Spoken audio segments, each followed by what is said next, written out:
Coverage now continuing as the results of the state primary elections continue pouring in. We're looking ahead as to what the impact of these results have on you at home and how they could impact the November election. So joining us now for a breakdown is our own Dave Madsen and a political analyst, Paul Robbins. So Dave and Paul, no big surprises tonight. A lot of incumbent wins, obviously. A lot of incumbent wins. Interesting hearing from Mallow Brown that it sounds like he's setting the stage for another run in 2 years from now. Paul, that race wasn't even close. We're talking 2-1, mostly in Springfield, by over 3,000 votes. So yeah. Adam Gomez is going in for a third term. Yeah. You know, when you're going to take on an incumbent, you got to have some overriding reason to unseat the incumbent. There's got to be something that people are upset about, a collection of issues that are hitting that, you know, the incumbent has to speak for or defend. So it's not easy to do that. And he's had a couple terms under his belt. I think he's regarded fairly highly. He's got a good organization. He's an articulate young guy. He's going places. So no surprise, it's a steep hill to climb. And then we're talking about 10% turnout also.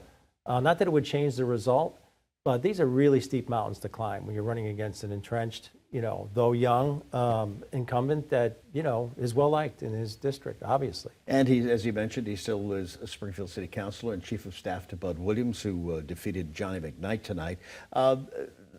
Closer, I think, than a lot of people may have thought, but about 250 votes. Yeah, that might be one of those turnout things. Yeah.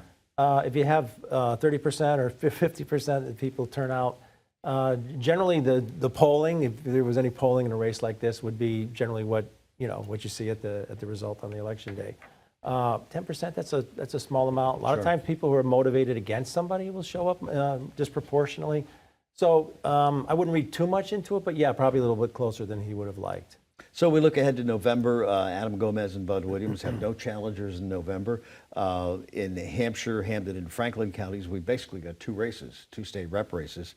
The 4th Hampden district, Republican Kelly Pease is being challenged by Bridget Matthew Kane, a Westfield city councilor. And up in Franklin County, the 2nd district, incumbent independent Susanna Whipps being challenged by Republican Jeffrey Raymond. Other than that, everybody else is unchallenged. Yeah, but the interesting thing about that, you're going to have a huge turnout because of presidential election. So you're going to have about a 60% turnout. So that can change things also. Some of the national stuff can filter down into those races about a lot of issues that are going to be, focused. And we have the ballot questions, the 5 ballot questions in November. The one getting a lot of attention is the audit of the state legislature.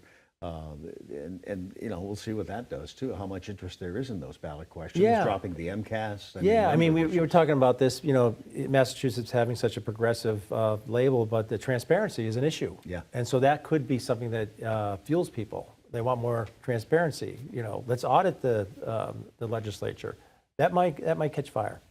As you look at the presidential race, the excitement for Kamala Harris's candidacy and Donald Trump, and Trump has a lot of support here in Western Massachusetts. You think that'll have a big impact on some of these local races? Yes, just simply because of the turnout. Yeah.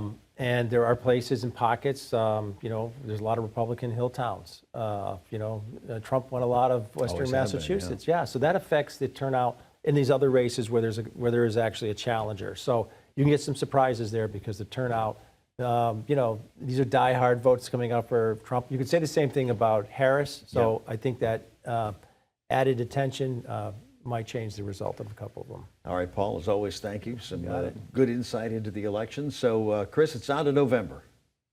Which is coming up pretty quickly. Thank you, both to you. While it was